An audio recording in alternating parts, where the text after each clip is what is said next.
여러분 이렇게 만나게 돼서 대단히 반갑습니다. 오늘 정말 더운 날인데 그나마 이렇게 가림막이 있어가지고 좀 다행스럽고 바람도 있어서 괜찮은 것 같습니다. 여러분 오시면서 이 프랭카드를 보셨겠습니다만 제가 작년에 세종시에 처음 국회의원을 출마를 하려고 그 당시는 연기군이죠. 연기군에 내려가 보니까 노란 바탕에 빨간 글씨 검은 글씨로 세종시는 노무현입니다. 딱 그 문기만 이제 들어있는 프랭카드가 세종시 전체 곳곳에 붙어 있는 것을 제가 처음 봤습니다. 그때 아주 제 가슴이 아주 뭉클한 그런 감동을 받았습니다. 세종시는 노무현입니다. 그렇습니다. 노무현 대통령께서 가장 추구했던 것이 사람 사는 세상입니다. 사람 사는 세상. 저하고 오랫동안 이제 정치를 제가 모시고 같이 해왔는데 늘 노무현 대통령의 머릿속에서 가장 중심적인 가치는 사람 사는 세상이었습니다. 사람이 인간답게 살 수 있어야 되는 세상을 만들겠다는 그런 이제 꿈을 갖고 정치를 하셨는데 사람 사는 세상을 만들기 위해서 제일 중요한 것이 한반도의 평화와 국가 균형 발전, 이 두 가지를 가장 큰 축으로 삼으셨습니다. 그래서 오늘 제목도 국가 균형 발전과 한반도 평화로 제가 설정을 했습니다. 국가 균형 발전이라고 하는 것은 그냥 지역적으로만이 아니고 지역적으로도 균형이 발전되고 계층적으로 균형 있게 발전되고 남북 관계도 화합을 할 수 있는 이런 국가 균형 발전이 한 축을 이루고 있고 또 하나는 그렇게 하기 위해서는 우리가 분단 사회이기 때문에 분단을 극복하는 한반도 평화 체제를 만드는 것이 또 기본적으로 굉장히 중요한 하나의 축을 이루고 있는 겁니다. 나중에 말씀을 드리겠습니다만 요즘에 NLL 대화로 공개해 가지고 말이 많잖아요. 그 NLL이 바로 한반도 평화를 만들어내는 한 큰 테마가 되겠습니다. 아니 괜찮아요. 국가 균형 발전이라고 하는 것에서 노무현 대통령이 제일 중시한 것은 이른바 수도권과 지방 간의 격차를 해소하는 것, 그 다음에 계층 간의 격차를 해소하는 것, 그 다음에 지역주의 대결을 해소하는 것, 영호남의 지역주의 대결을 해소하는 것, 이 세 가지 정도를 가장 중요한 국가 균형 발전을 잡았는데 그 국가 균형 발전의 가장 상징적인 것이 세종시였습니다. 수도를 세종시로 옮김으로써 우리가 전부 서울로 올라간다고 그러잖아요. 상경한다고.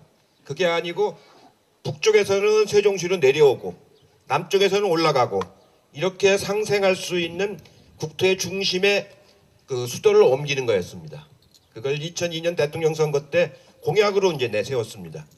제가 그때 기획본부장을 맡아가지고 그걸 공약으로 할 건가 말 건가 참 여러 고민을 많이 했습니다. 수도를 충청도로 옮겨가면은 수도권에서는 반란이 일어나고 표가 막 깨질 것 같고 충청도 표가 얼마나 올지는 불확실하고 충청도 사람들은 저도 충청도입니다만 내색을 잘 안 해서 알 수가 없어요 속을.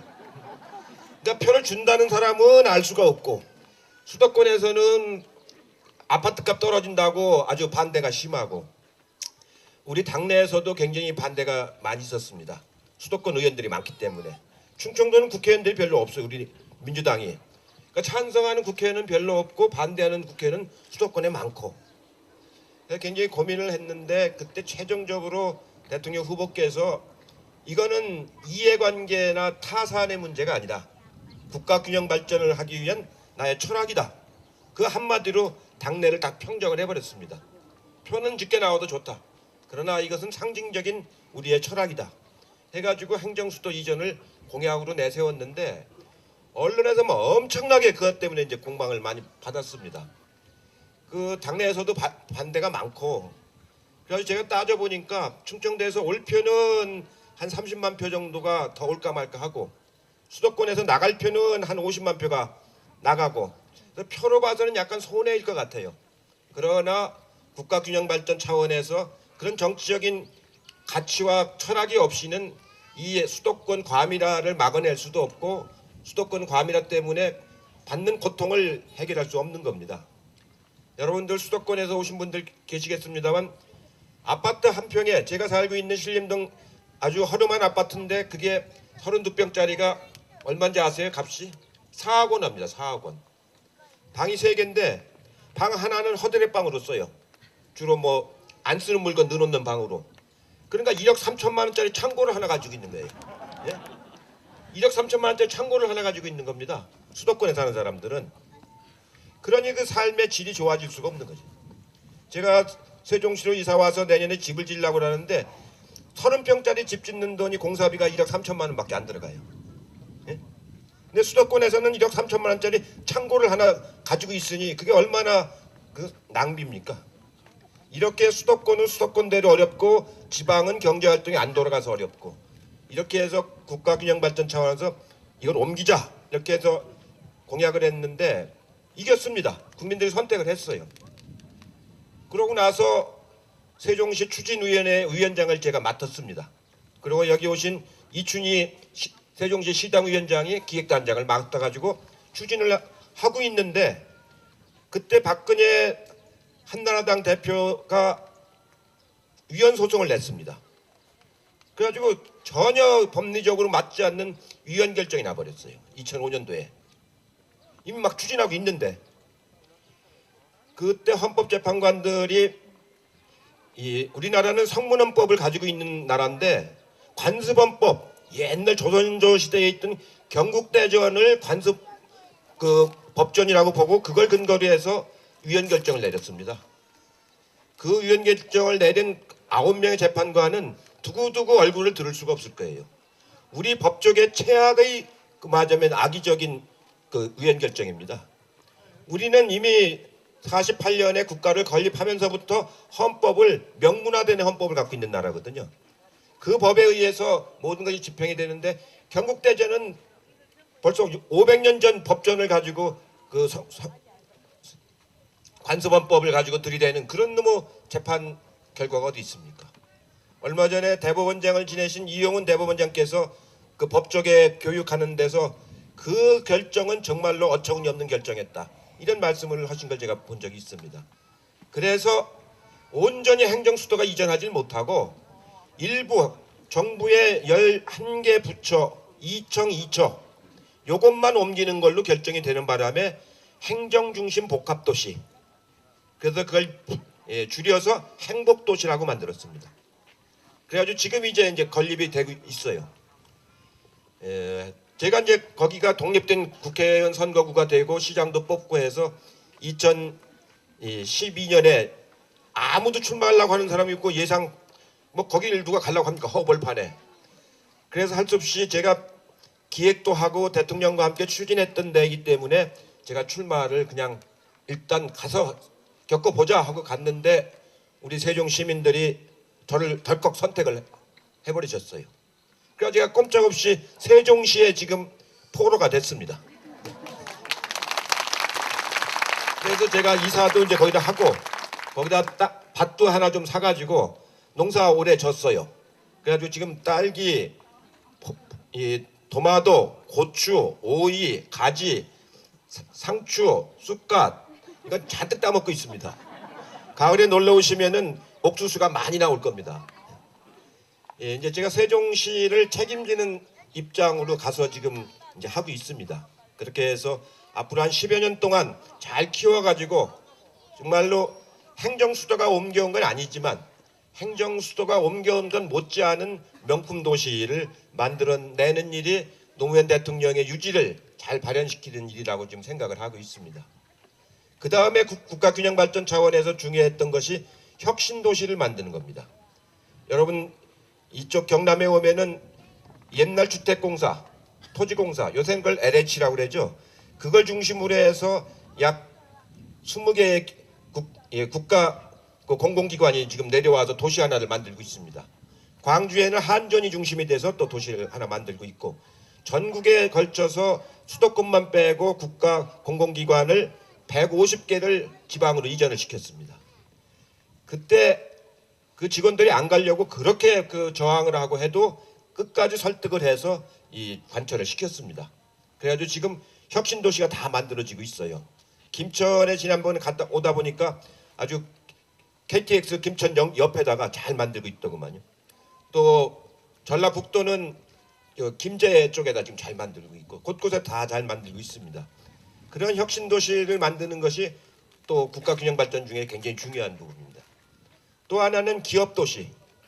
기업 도시를 이제 6개를 그때 만들었는데 그건 기업들이 자율권을 달라고 해서 줬는데 기업들이 수익성이 적으니까 잘 지금 추진이 안 돼서 좀 더디 가고 있습니다. 이렇게 해서 행정중심 복합도시, 혁신도시, 기업도시 이 세 개를 만들어내는 것이 일단 국가 균형 발전의 중요한 축으로 삼았습니다. 그 다음에가 이제 복지를 확대하는 겁니다. 사회계층 간의 균형을 완화시키는 겁니다. 그래서 기초노령연금을 그때부터 처음 2006년부터 지급을 하기 시작했습니다. 예, 그때 85,000원 줬는데 이번 대선 공약에서 박근혜 후보가 20만 원으로 올리겠다고 해놓고 지금 약속을 안 지키려고 그래요. 할아버지 할머니들을 슬쩍 이렇게 둘러먹는 거죠. 그건 지켜야 합니다.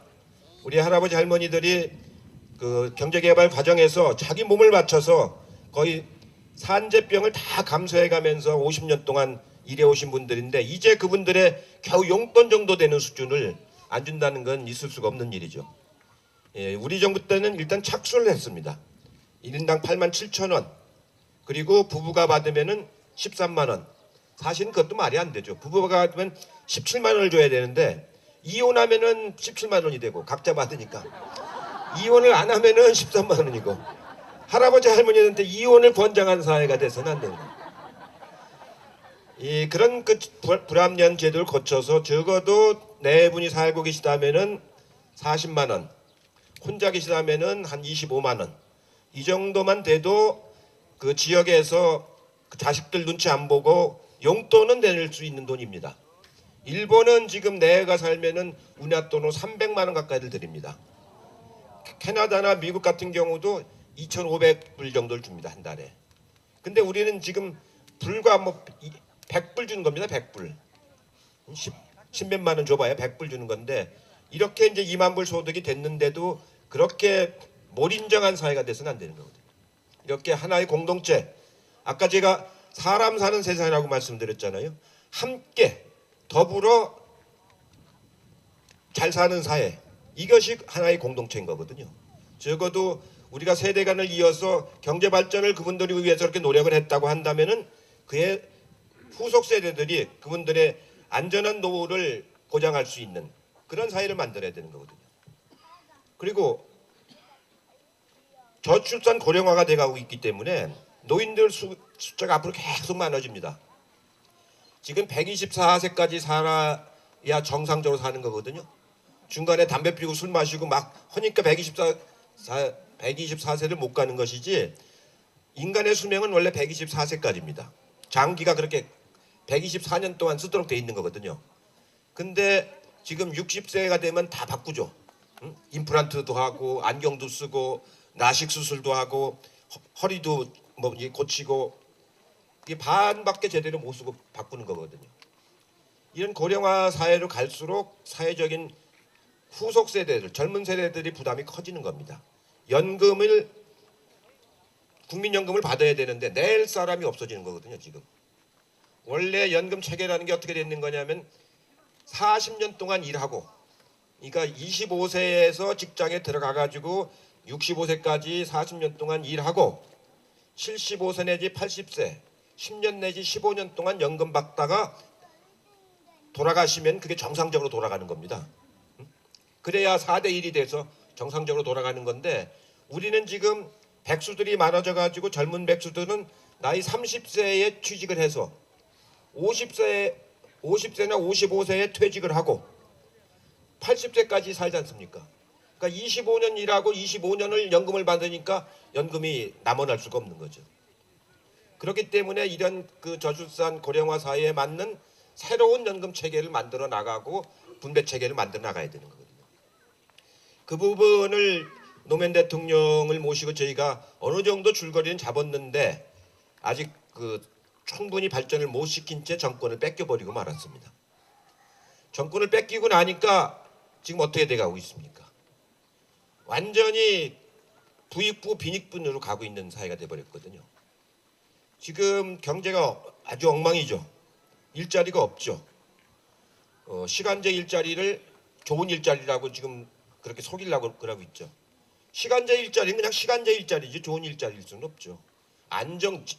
일자리라고 하는 건 안정되고 자기의 가치를 실현할 수 있고 또 그만한 대가를 받을 수 있는 자리라 해야 되는 거거든요. 그런 일자리를 자꾸 만들어야지 아르바이트 자리를 자꾸 만들면 안 되는 거거든요. 근데 이 사람들은 일자리 숫자만 채우려고 아르바이트 자리를 자꾸 만드는 거예요. 시급 자리. 시급도 제대로 주는 것도 아니고 4,800원 시간급 최저임금이 4,800원 가지면 뭐 사 먹을 수 있죠? 짜장면 한 그릇. 네? 짜장면 한 그릇. 짜장면 6,000원이에요. 그 동네는 비싸네요. 세종시는 5,000원인데. 원래 그 최저임금을 가지고 뭘 할 수 있는가를 가지고 그 나라의 기준을 삼습니다. 대개 우리는 이제 짜장면 한 그릇 정도를 사 먹는데 다른 나라 웬만한 나라들은 맥도날드 2개 내지 5개를 사 먹습니다. 맥도날드 햄버거에다가 그 콜라까지 포함해서 대개 요즘에 얼마 합니까? 한 6, 7천 원 하나요? 대개 2개 정도를 사 먹을 수 있어야 기본적으로 사람 사는 세상 같은 나라라고 볼 수가 있는 겁니다. 유럽의 나라들이 아주 비싼 그 고소득인 데는 5개 정도를 사 먹고 웬만한 나라들은 그 2개 정도를 사 먹습니다. 그러니까 한 3, 4천 원 되는 거예요. 시간급. 이렇게 돼야 사람으로서의 품위를 갖추면서 살 수가 있는 거거든요. 근데 우리 현실은 어떻습니까?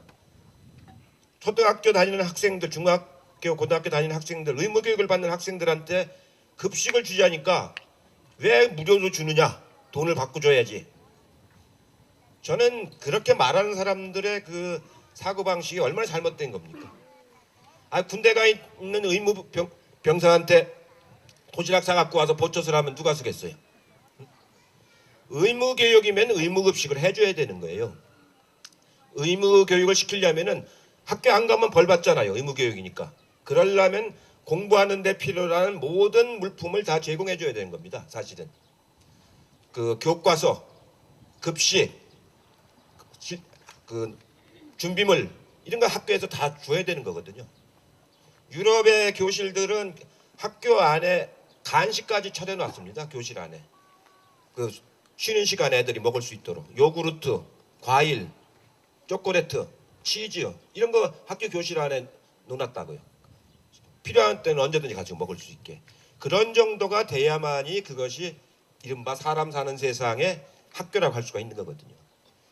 예, 우리처럼 이렇게 그 인색한 사회가 돼서는 나라가 발전을 못하는 거거든요. 계속 갈등만 겪는 것이지. 이런 그 국가 균형 발전 차원에서 아까 말한 그 이런 SOC 투자 쪽은 어느 정도 우리가 진도가 나갔는데 이런 사회복지 정책 쪽은 초기 단계에 우리가 머물르고 많은 상태에서 정권을 뺏겼기 때문에 이런 부분들을 앞으로 우리가 어떻게 구해내 나가느냐는 것이 큰 과제라고 제가 우선 말씀을 드리겠습니다. 다음에 이걸 하기 위해서는 기본적으로 가장 중요한 것이 한반도의 평화체제를 만들어야 돼요. 요즘에 NLL 건 가지고 막 굉장히 시끄러운데 왜 한반도 평화체제를 만들어야 되느냐면요. 우리가 분단된 지 벌써 50년이 넘었지 않습니까? 60년이 됐는데 그동안에 쏟아부은 그 국방비가 얼마입니까?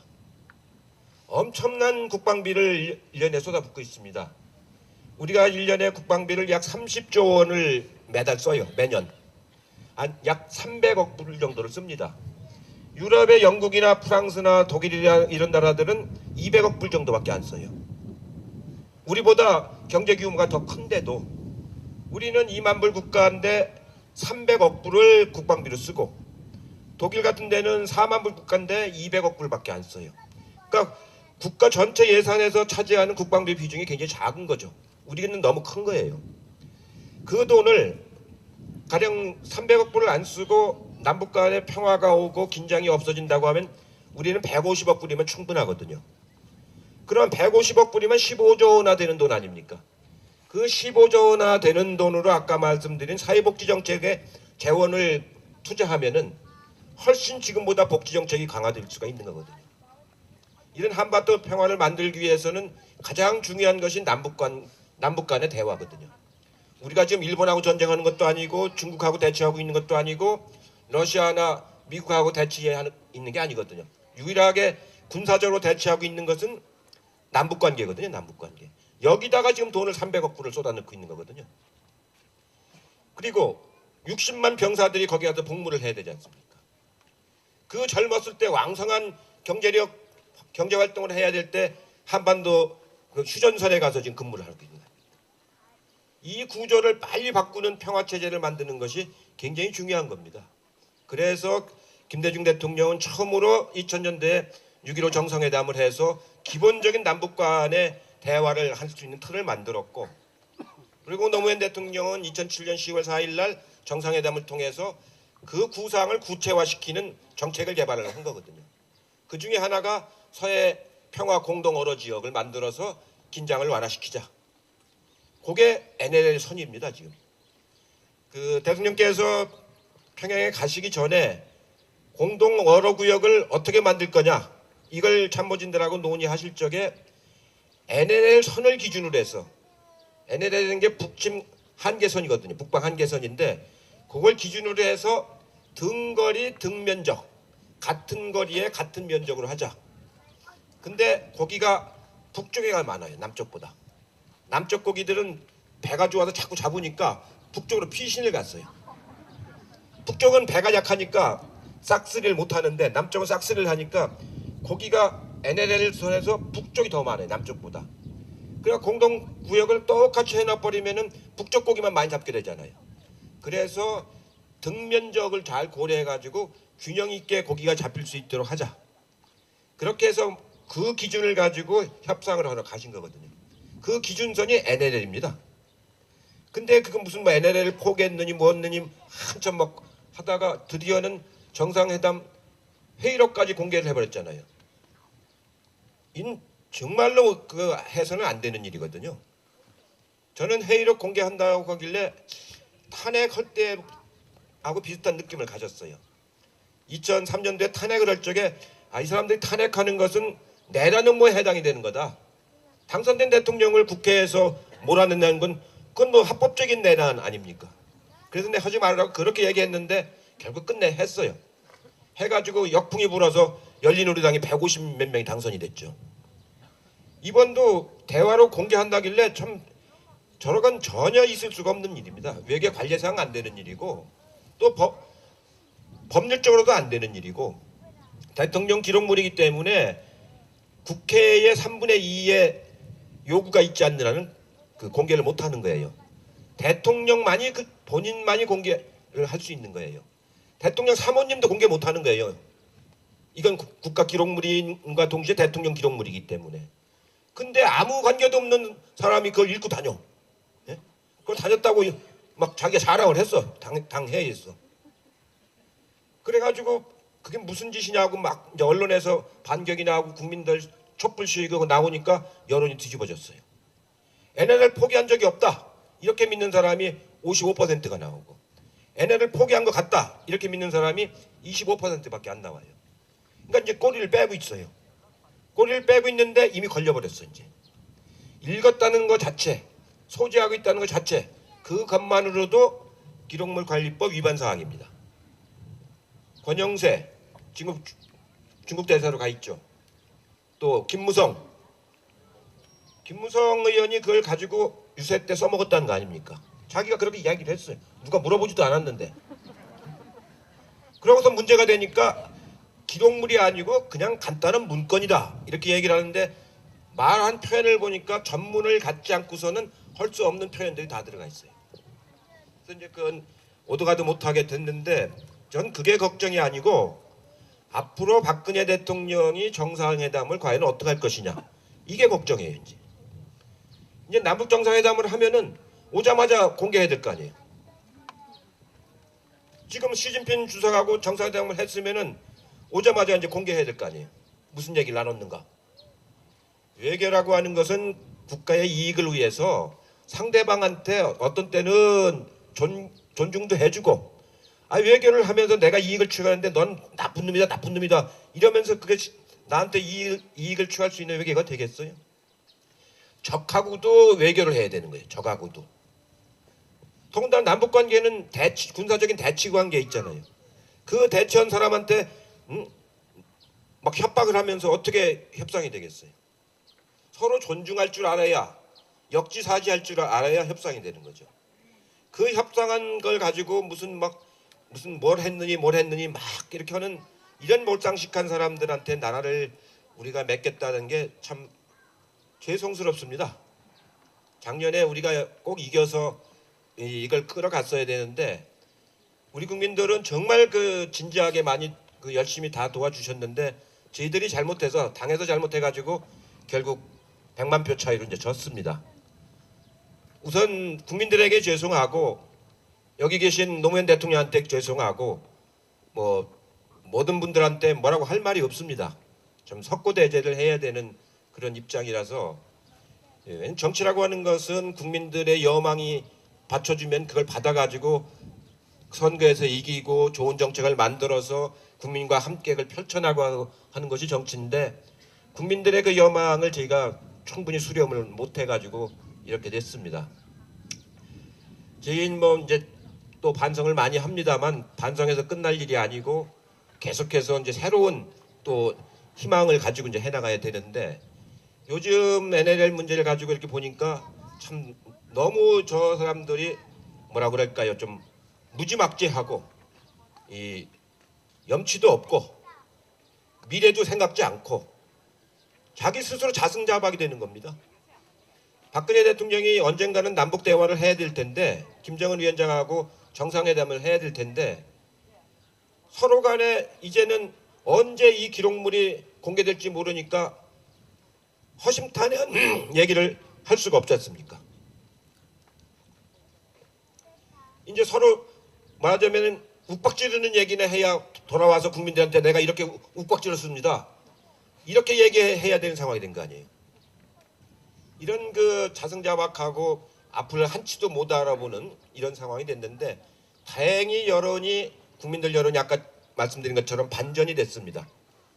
아마 죽은 공명이 산 중달을 쫓는다고 옛날 삼국지에서 그랬는데 노무현 대통령이 돌아가셨지만 그 대통령을 폄훼하고 왜곡하려고 했던 사람들이 이제 여론에 쫓기고 있습니다. 이제는 자기들이 벌려놓고 중단하자 이러고 있지 않습니까? 그러니까 뻔뻔스럽게 이를 데 없는 사람들인데 일단 이 사람들이 집권 세력이기 때문에 이 사람들을 향해서 우리가 앞으로도 정말로 집요하고 아주 철저한 분발을 하지 않고서는 이 나라의 평화를 만들 수가 없습니다. 여러분 한번 생각을 해보십시오. 개성공단에 가 있는 우리나라 130개의 기업들이 5만 명의 노동자들을 고용을 하고 있습니다. 5만 명. 그 사람들이 한 달에 받는 월급이 다 포함해서 130불입니다. 130불. 우리나라 돈으로 15만 원. 15만 원이면 우리나라에서 일당이죠. 하루 일당. 남성들 하루 일당. 그게 그 사람들이 한 달에 받는 월급입니다. 지금 중국에 있는 노동자들이 한 달에 받는 월급이 대개 300불입니다. 300불. 그러니까 개성공단에 있는 사람들보다 중국 노동자들이 2.5배 정도 받습니다. 그러니 근데 이 사람들은 전부 고등학교를 졸업한 사람들이에요. 북한은 일찌감치 고등학교까지 다 의무교육을 다 이행을 했기 때문에 고등학교 이하 학력자는 없습니다. 그래서 교육을 시키기가 아주 좋아요. 다른 나라 가면 언어가 우선 안 통하고 교육을 시키기가 어려운데 개성공단은 아주 그게 쉽습니다. 그래서 생산성이 높아요. 월급은 절반이 안 되는데 생산성이 한 2배쯤 됩니다. 중국이나 베트남 노동자들에 비해서. 그러니까 한 4배의 효과가 있는 거예요. 4배의 효과가. 그런 사람들이 5만 명이 있는데 그게 지금 중단돼 버렸지 않습니까? 그것이 아니고 그런 공단을 북한에다가 원산에도 하나 더 만들고 남포에도 하나 더 만들고 해주에도 하나 더 만들고 노무현 대통령 구상은 그런 구상이었습니다. 그렇게 해서 4군데 정도 만들어 놓으면 한 20만 명이 고용될 거 아닙니까? 20만 명이 고용되면은 100만 명이 먹고 사는 거거든요. 100만 명이. 그럼 전쟁을 어떻게 해? 못하는 거지. 그리고 우리나라가 중국에서 지금 김치를 한 5억 불 정도 수입합니다. 여러분들이 식당에서 사 먹는 김치의 상당 부분이 중국에서 수입한 김치들인데요. 중국 사람들은 김치 먹지도 않고 담글지도 몰라요. 우리나라 사람이 가서 중국에서 만들어 가지고 조선족들을 시켜서 만들어서 우리가 수입을 해오는 거죠. 그럴 거라면 차라리 개성이나 어디 철원이나 이쪽에다가 그 식품 공장을 만들어 가지고 거기가 한 2억 불만 들여오면은 얼마나 좋아요. 신토부리, 응? 물류 비용 싸고 신선하고 얼마나 좋습니까? 북한 군인들 요새 싸울 일도 없이 쉬고 있는데 농사지라고 하면 될 거 아니에요. 그래가지고 물류창고 만들어가지고 가져오면 얼마나 좋은 김치를 우리가 담궈 먹을 수 있겠어요. 2억 불만 가지면. 이럴 수 있는 남북 간에 상생할 수 있는 좋은 이런 것을 다 기회를 지금 잃어버리고 있는 거거든요. 정말로 그 대치를 통해서 북이 붕괴되기를 바란다고 하는 건 참 어처구니 없는 그 발상입니다. 독일이 통일되고 나서 지난 20년 동안 얼마나 고생을 많이 했는 줄 아세요? 독일이 가지고 있던 우리나라로 말하면 국민연금 그걸 1년에 2천억 불씩을 썼어요. 2천억 불씩을. 그래가지고 1천억 불씩을 20년에 2조 불을 썼습니다. 그래서 국민연금이 반으로 내려가 버렸어요. 왜냐하면 동독에서 피난 나온 사람들을 전부 아까 말한 생계를 보장해 줘야 됩니다. 집도 줘야 되고 의료도 해줘야 되고 일자리도 만들어줘야 되고 우리로 말하면은 기초생활수급자로서 다 인정해줘야 돼요. 북한에 2,300만 명이 지금 살고 계신데 만약에 북한이 갑자기 붕괴된다면은 그 중에 상당수는 남쪽으로 내려올라갈 거 아니에요. 그분들이 내려와가지고 수도권의 노숙자로 간다고 생각을 한번 해보십시오. 일단 집이 없으니까 수도권의 전철역을 중심으로 노숙자 생활을 할 거 아닙니까?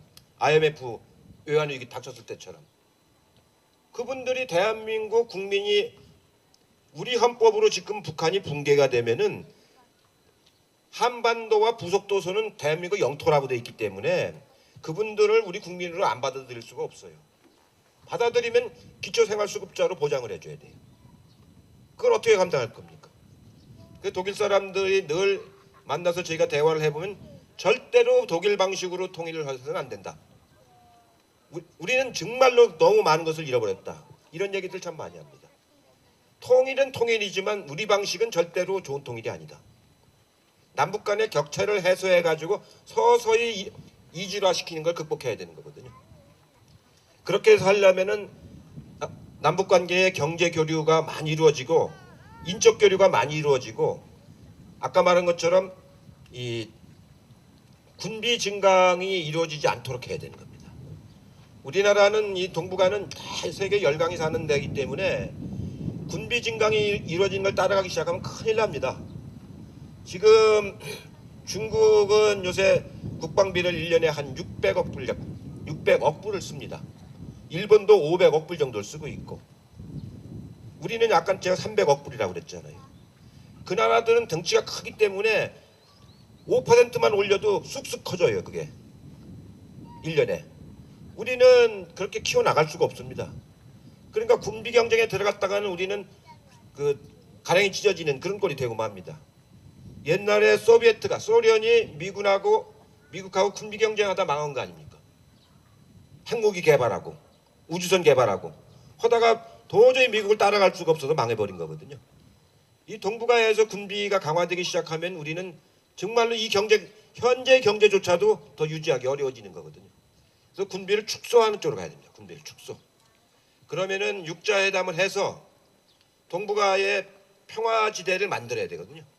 동북아 평화위원회를 지대를 만들어서 그 속에서 남북 간의 마전 정전협정을 폐기하고 평화협정으로 만들어서 정말로 이제는 서로가 인정하는 대표부를 교환을 하고 대사를 교환하고 미국과 북한이 수교를 하고 일본하고도 수교하고 이렇게 해서 동북아의 평화체제를 만들어내는 것이 군비도 축소하고 국방비를 줄일 수 있는 거거든요.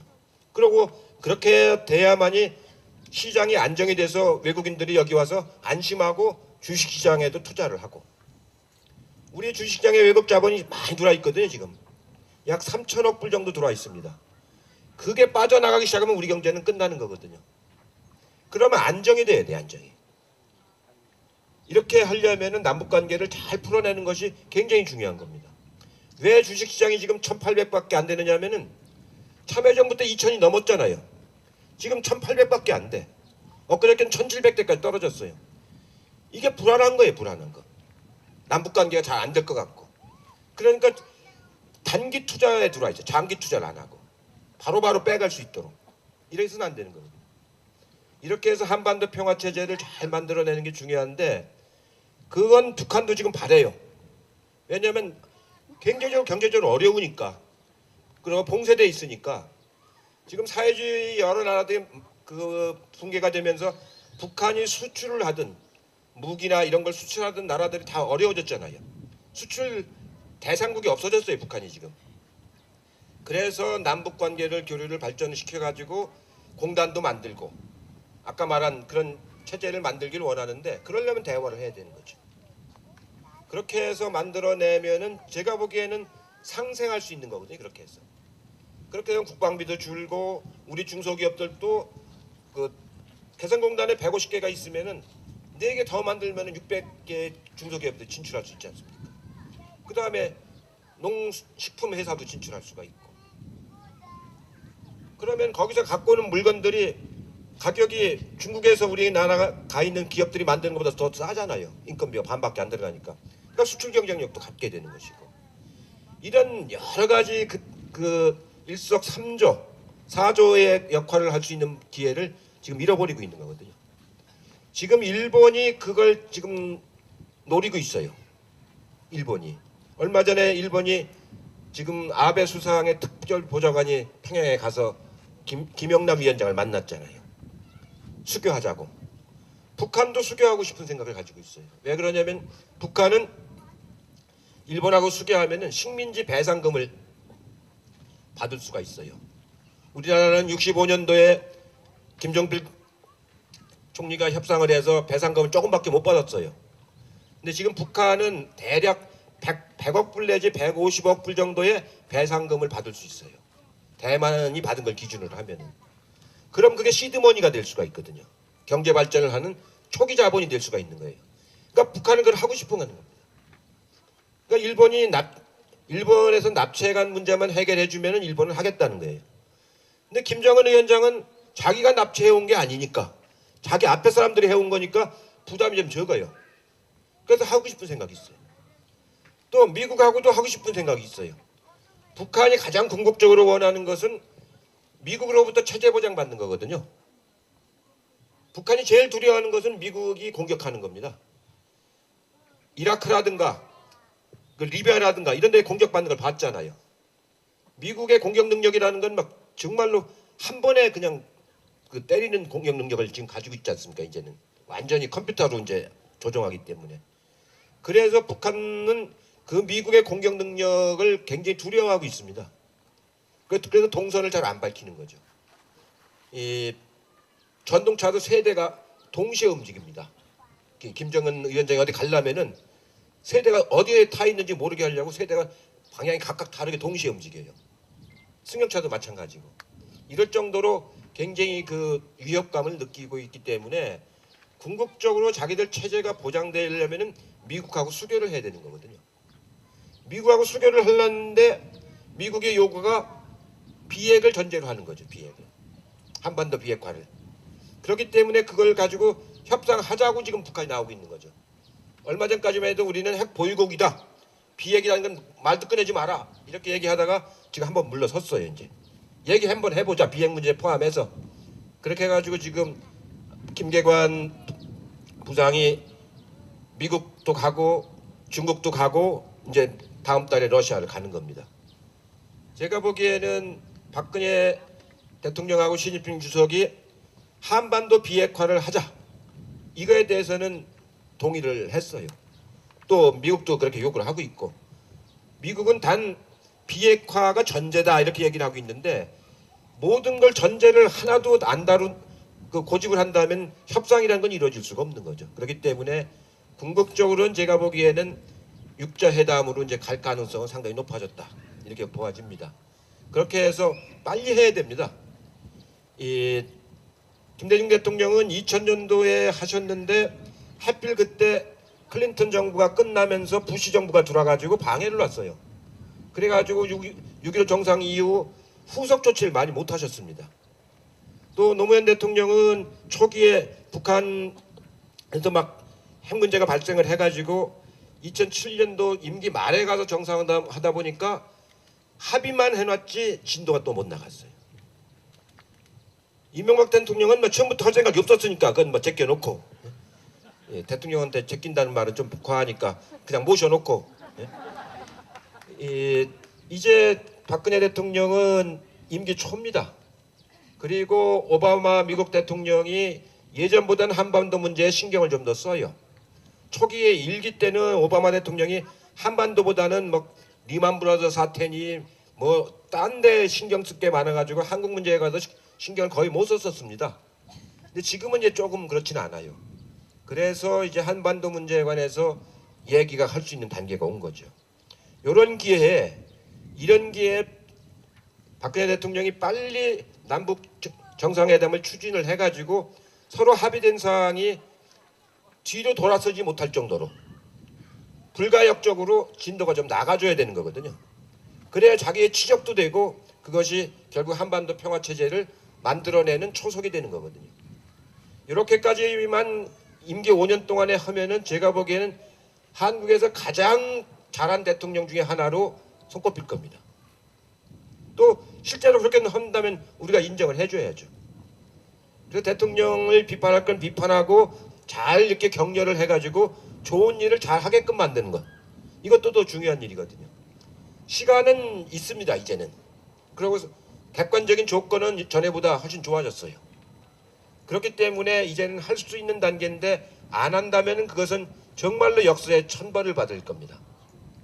이렇게 해서 이번에 잘 풀어가지고 아까 말한 평화체제를 만들어내고 북미가 수교가 되고 북일이 수교가 되면은 한 100억 불 내지 150억 불어치의 경제개발 기초자본, 초기자본이 생길 거 아닙니까? 그때 우리 기업들이 들어가서 공사를 얼마든지 많이 딸 수가 있잖아요.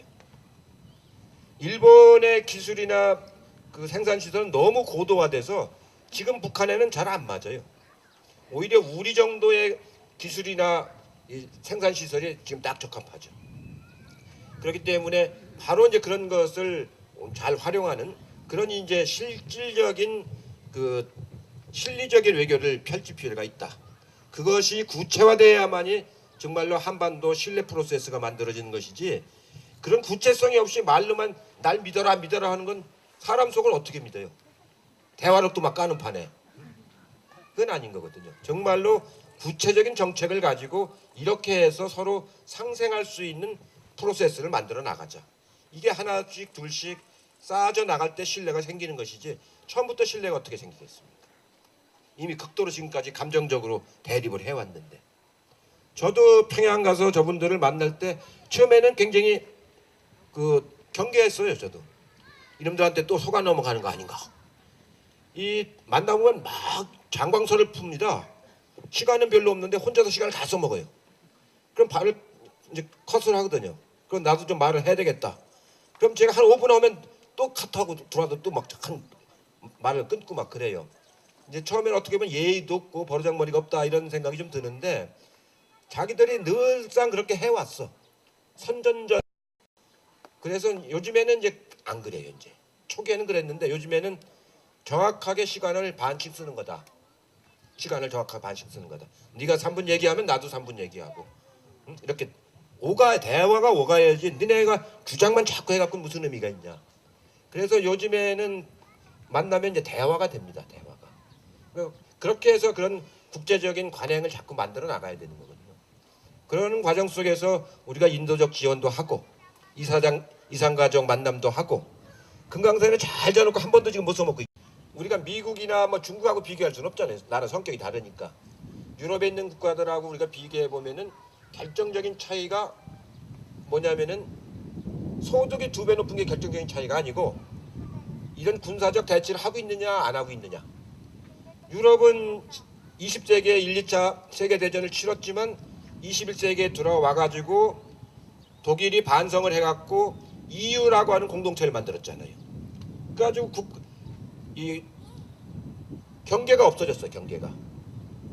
이 기름값이 독일이 싸면은요, 헝가리 사람들이 독일을 거쳐서 어디 딴 나라로 가요. 이제 국경선이 없어졌으니까. 그럴 정도로 유럽은 평화지대가 돼버린 거예요. 이제 군복 입은 사람을 볼 수가 없으니까. 근데 우리는 세계 최강의 맞으면 군사적 강국들이 지금 포진해 있는 나라입니다. 그 차이가 아주 큰 차이고요. 두 번째가 큰 차이가 뭐냐면 사람을 사람으로서 보느냐 아니면 이용할 수단으로 보느냐. 적어도 이 사회에서 함께 공동체의 구성원이라고 하면 사람답게 살 수 있는 기본적인 여건을 만들어서 서로 존중하는 사회. 그게 훨씬 더 공동체적인 문화와 가치인데 우리는 그저 잠깐 이용해 먹을 사람으로만 자꾸 생각하는 거 아니에요. 임금 작게 주고 이렇게 해가지고 거친 맞은 경쟁 사회를 만드는 거거든요. 그 약육강식의 사회를 만들고 이렇게 해갖고는 그 사회가 평화를 가져올 수가 없는 거거든요. 이런 우리의 가치관 그 다음에 그런 그 평화 체제 이것이 우리가 추구해야 할 가장 중요한 앞으로의 이제 정책입니다. 우리 민주당이 노무현 대통령을 모시고 그런 걸 지금까지 쭉 해왔는데 어느 정도 이제 좀 하는 과정 속에서 시행착오도 있고 했습니다만 앞으로도 그런 방향으로 지속적으로 안정돼 해나가는 것이 아주 중요합니다. 그래서 저는 이제 노무현 대통령을 모시고 오래 하면서 정말로 대통령하고는 참 격의 없이 일 참 많이 같이 했어요. 지금까지 했던 일들이 되게 이제 많이 했는데 그때는 저에게 대통령께서 책임 총리라고 했어요. 그래가지고 총리가 웬만한 일은 다 알아서 해라. 인사까지 다 알아서 해라. 그래가지고 저는 이제 소신껏 일할 수가 있었는데 지금 대통령들은 총리한테 그런 소신을 안 줘요. 권한을. 그러니까 대독 총리로 다시 돌아갔죠 지금. 이렇게 돼서는 안 되고 적어도 헌법 정신을 살려서 헌법 정신에 우리나라가 대통령과 총리가 분권화된 활동을 하게 돼 있거든요. 대통령은 외교 국방을 중심으로 해서 총리는 내치를 중심으로 해서 그게 헌법 정신입니다. 이승만 대통령이 아니었으면은 그게 내각제로 우리가 헌법이 만들어졌던 건데 이승만 대통령이 고집을 하는 바람에 내각제적 성격의 대통령제라고 하는 모자를 씌운 거거든요. 근데 그게 오래 가다 보니까 대통령이 독식하는 이런 나라가 돼버렸어요. 그래서 노무현 대통령이 처음 저한테 총리를 하라고 말씀하실 적에 우리 헌법 정신을 살려서 같이 한번 해보십시다. 이렇게 말씀을 하셨어요. 그러니까 웬만한 일은 총리한테 다 줘가지고 자율적으로 이렇게 하다 보니까 부처의 자율성이 아주 그땐 많았었죠. 힘은 들지만 부처의 자율성이 많아가지고 열심히 신명나게 할 수 있었는데 요즘엔 이제 그러진 못합니다. 그런 헌법 체계도 이제 우리가 새로운 미래에 맞게끔 다시 이제 바꿔야 되는 거거든요. 이런 일까지 포함해서 앞으로 역사적으로 우리가 해야 할 과제들이 아주 많이 있습니다. 저도 우리 당에서 이제 제가 제일 다선 의원인데 그 여러 의원들하고 같이 논의도 하고 국민들하고도 소통을 하고 우리 노무현 대통령을 이렇게 사랑하시는 여러분들하고도 소통을 해서 잘 하도록 하여튼 최선을 다해서 다시 다잡겠습니다. 그리고 아까 이병환 이사장이 말씀하신 것처럼 4만 명이 넘는 재단 후원 회원이 생기셔가지고 1년에 약 한 50억 정도의 회비가 들어옵니다. 1년에. 전 세계에서 유일한 그런 기념재단입니다.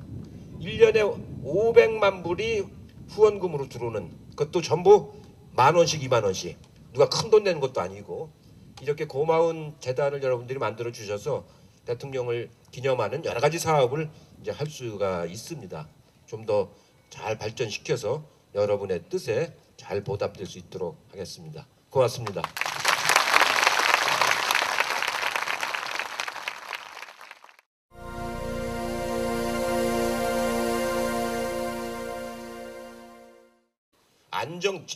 일자리라고 하는 건 안정되고 자기의 가치를 실현할 수 있고 또 그만한 대가를 받을 수 있는 자리라 해야 되는 거거든요. 그런 일자리를 자꾸 만들어야지 아르바이트 자리를 자꾸 만들면 안 되는 거거든요. 근데 이 사람들은 일자리 숫자만 채우려고 아르바이트 자리를 자꾸 만드는 거예요. 시급자리.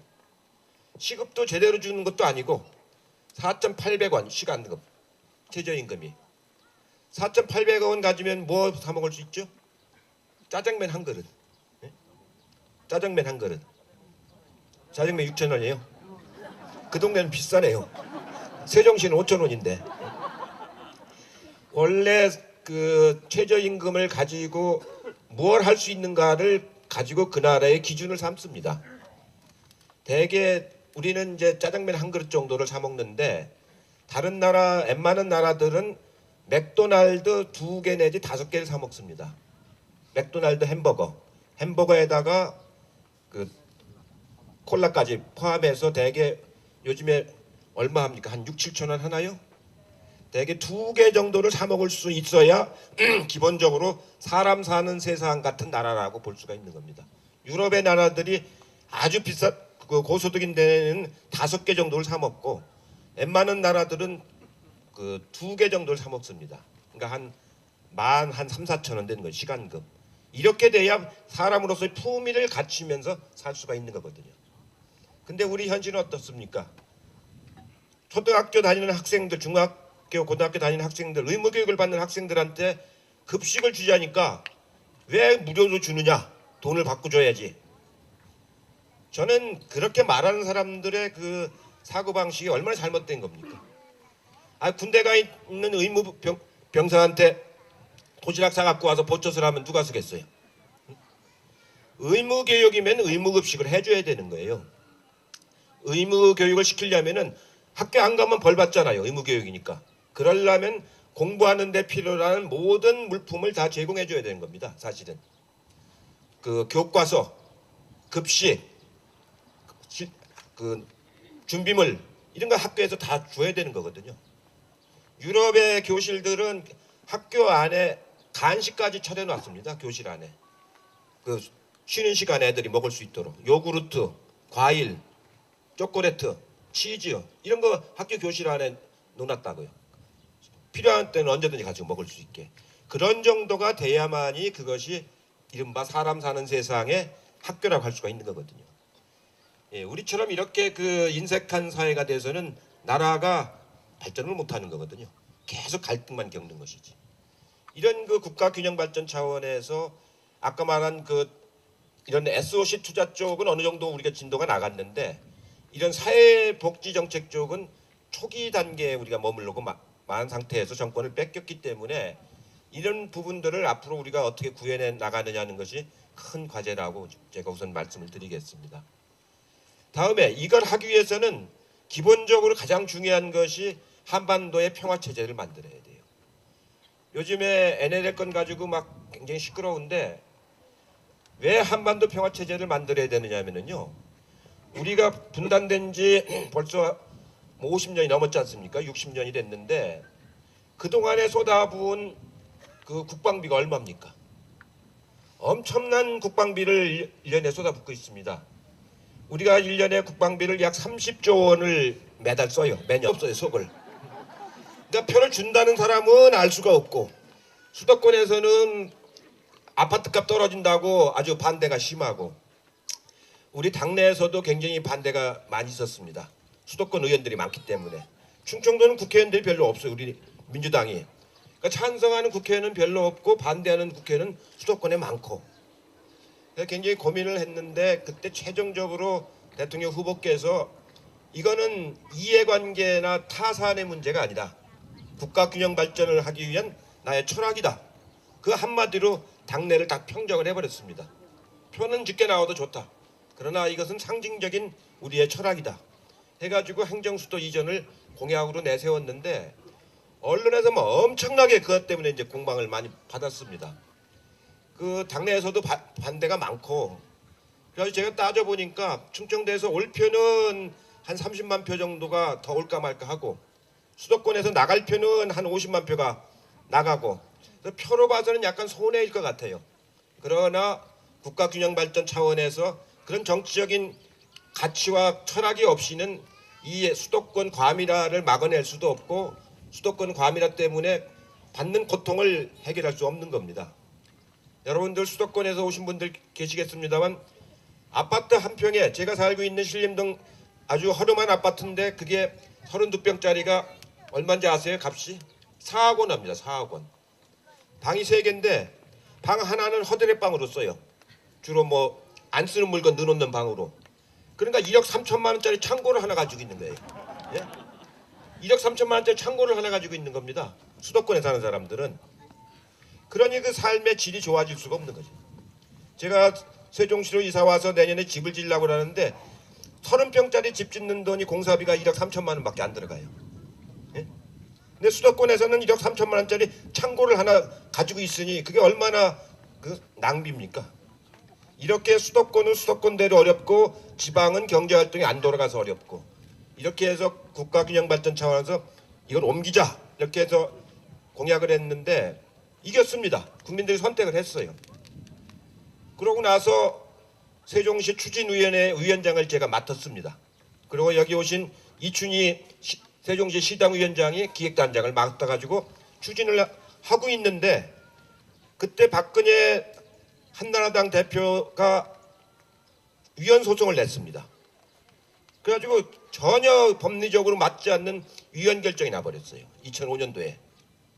이미 막 추진하고 있는데 그때 헌법재판관들이 우리나라는 성문헌법을 가지고 있는 나라인데 관습헌법 옛날 조선조 시대에 있던 경국대전을 관습 그 법전이라고 보고 그걸 근거로 해서 위헌 결정을 내렸습니다.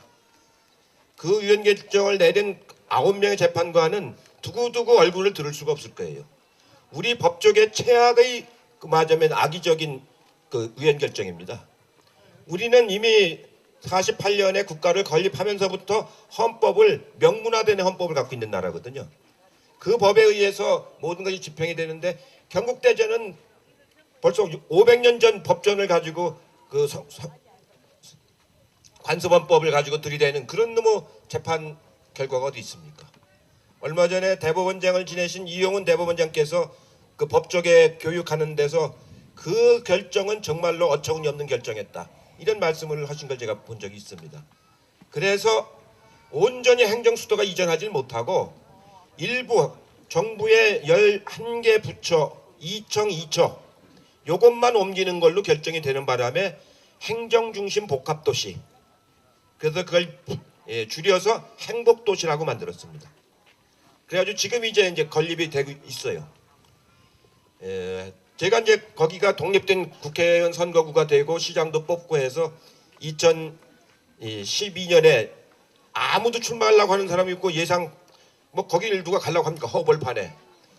그래서 할 수 없이 제가 기획도 하고 대통령과 함께 추진했던 데이기 때문에 제가 출마를 그냥 일단 가서 겪어보자 하고 갔는데 우리 세종 시민들이 저를 덜컥 선택을 해버리셨어요. 그래서 제가 꼼짝없이 세종시에 지금 포로가 됐습니다. 그래서 제가 이사도 이제 거기다 하고 거기다 딱 밭도 하나 좀 사가지고 농사 오래 졌어요. 그래가지고 지금 딸기, 도마도, 고추, 오이, 가지, 상추, 쑥갓 이건 잔뜩 따먹고 있습니다. 가을에 놀러 오시면은 옥수수가 많이 나올 겁니다.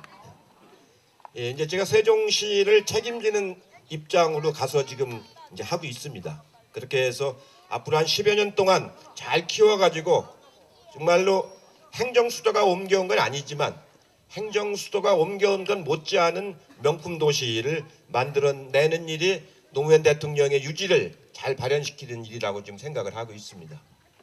그 다음에 국가균형발전 차원에서 중요했던 것이 혁신도시를 만드는 겁니다.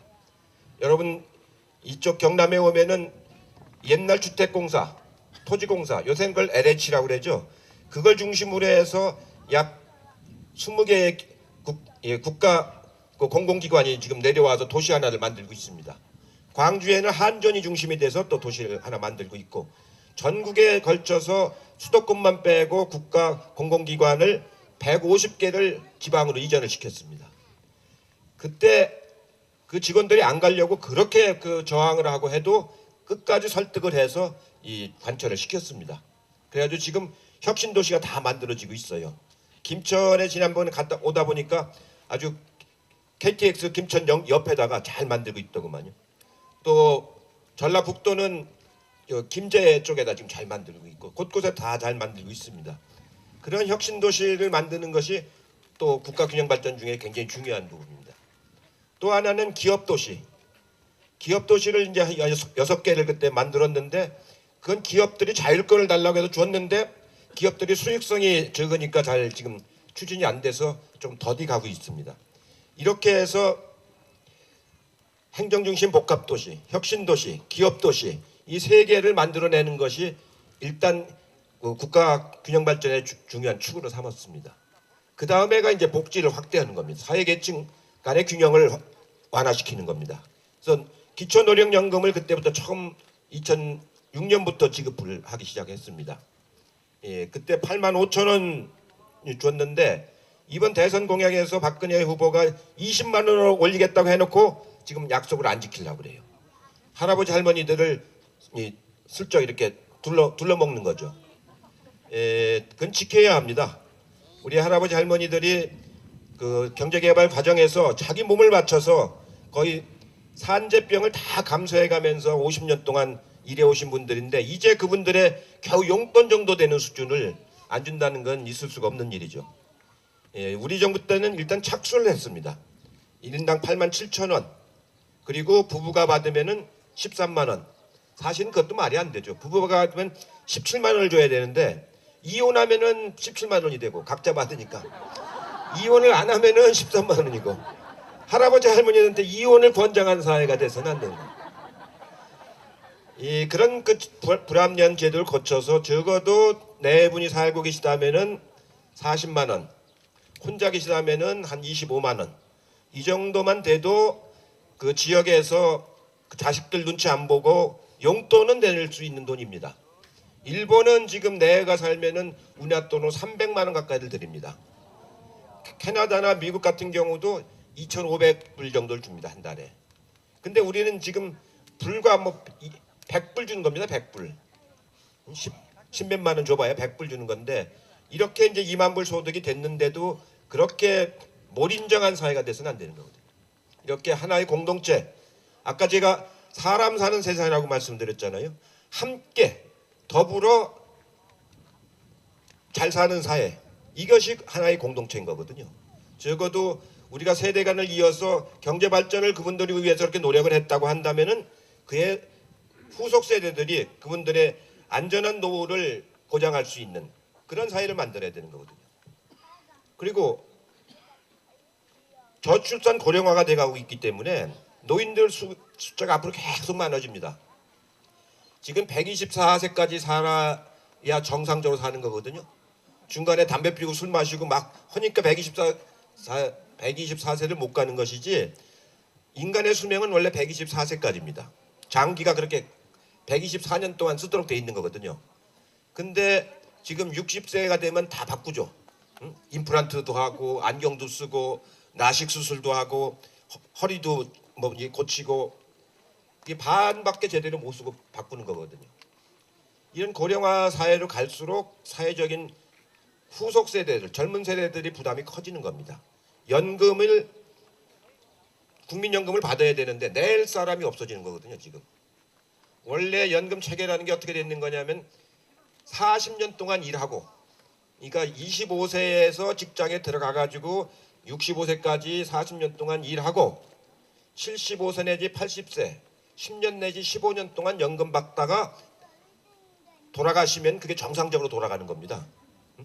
그래야 4대 1이 돼서 정상적으로 돌아가는 건데 우리는 지금 백수들이 많아져가지고 젊은 백수들은 나이 30세에 취직을 해서 50세나 55세에 퇴직을 하고 80세까지 살지 않습니까? 그러니까 25년 일하고 25년을 연금을 받으니까 연금이 남아날 수가 없는 거죠. 그렇기 때문에 이런 그 저출산 고령화 사회에 맞는 새로운 연금 체계를 만들어 나가고 분배 체계를 만들어 나가야 되는 거거든요. 그 부분을 노무현 대통령을 모시고 저희가 어느 정도 줄거리는 잡았는데 아직 그 충분히 발전을 못 시킨 채 정권을 뺏겨버리고 말았습니다. 정권을 뺏기고 나니까 지금 어떻게 돼가고 있습니까? 완전히 부익부 빈익분으로 가고 있는 사회가 돼버렸거든요. 지금 경제가 아주 엉망이죠. 일자리가 없죠. 시간제 일자리를 좋은 일자리라고 지금 그렇게 속이려고 그러고 있죠. 시간제 일자리는 그냥 시간제 일자리지 좋은 일자리일 수는 없죠.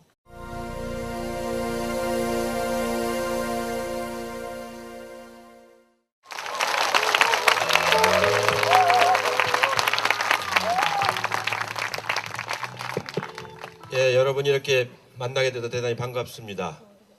오늘 정말 더운 날인데 그나마 이렇게 가림막이 있어가지고 좀 다행스럽고 바람도 있어서 괜찮은 것 같습니다. 여러분 오시면서 이 프랭카드를 보셨겠습니다만 제가 작년에 세종시에 처음 국회의원을 출마를 하려고 그 당시는 연기군이죠. 연기군에 내려가 보니까 노란 바탕에 빨간 글씨 아니 검은 글씨로 세종시는 노무현입니다. 딱 그 문기만 이제 들어있는 프랭카드가 세종시 전체 곳곳에 붙어 있는 것을 제가 처음 봤습니다. 그때 아주 제 가슴이 아주 뭉클한 그런 감동을 받았습니다. 세종시는 노무현입니다. 그렇습니다. 노무현 대통령께서 가장 추구했던 것이 사람 사는 세상입니다. 사람 사는 세상. 저하고 오랫동안 이제 정치를 제가 모시고 같이 해왔는데 늘 노무현 대통령의 머릿속에서 가장 중심적인 가치는 사람 사는 세상이었습니다. 사람이 인간답게 살 수 있어야 되는 세상을 만들겠다는 그런 이제 꿈을 갖고 정치를 하셨는데 사람 사는 세상을 만들기 위해서 제일 중요한 것이 한반도의 평화와 국가 균형 발전 이 두 가지를 가장 큰 축으로 삼으셨습니다. 그래서 오늘 제목도 국가 균형 발전과 한반도 평화로 제가 설정을 했습니다. 국가 균형 발전이라고 하는 것은 그냥 지역적으로만이 아니고 지역적으로도 균형이 발전되고 계층적으로 균형 있게 발전되고 남북 관계도 화합을 할 수 있는 이런 국가 균형 발전이 한 축을 이루고 있고 또 하나는 그렇게 하기 위해서는 우리가 분단 사회이기 때문에 분단을 극복하는 한반도 평화 체제를 만드는 것이 또 기본적으로 굉장히 중요한 하나의 축을 이루고 있는 겁니다. 나중에 말씀을 드리겠습니다만 요즘에 NLL 대화로 공개해가지고 말이 많잖아요. 그 NLL이 바로 한반도 평화를 만들어내는 한 큰 테마가 되겠습니다. 아니 괜찮아요. 국가 균형 발전이라고 하는 것에서 노무현 대통령이 제일 중시한 것은 이른바 수도권과 지방 간의 격차를 해소하는 것, 그 다음에 계층 간의 격차를 해소하는 것, 그 다음에 지역주의 대결을 해소하는 것, 영호남의 지역주의 대결을 해소하는 것, 이 세 가지 정도를 가장 중요한 국가 균형 발전을 잡았는데 그 국가 균형 발전의 가장 상징적인 것이 세종시였습니다. 수도를 세종시로 옮김으로써 우리가 전부 서울로 올라간다고 그러잖아요. 상경한다고. 그게 아니고 북쪽에서는 세종시로 내려오고 남쪽에서는 올라가고 이렇게 상생할 수 있는 국토의 중심에 수도를 옮기는 거였습니다. 그걸 2002년 대통령 선거 때 공약으로 이제 내세웠습니다. 제가 그때 기획본부장을 맡아가지고 그걸 공약으로 할 건가 말 건가 참 여러 고민을 많이 했습니다. 수도를 충청도로 옮겨가면은 수도권에서는 반란이 일어나고 표가 막 깨질 것 같고 충청도표가 얼마나 올지는 불확실하고 충청도 사람들은 저도 충청도입니다만 내색을 잘 안 해서 알 수가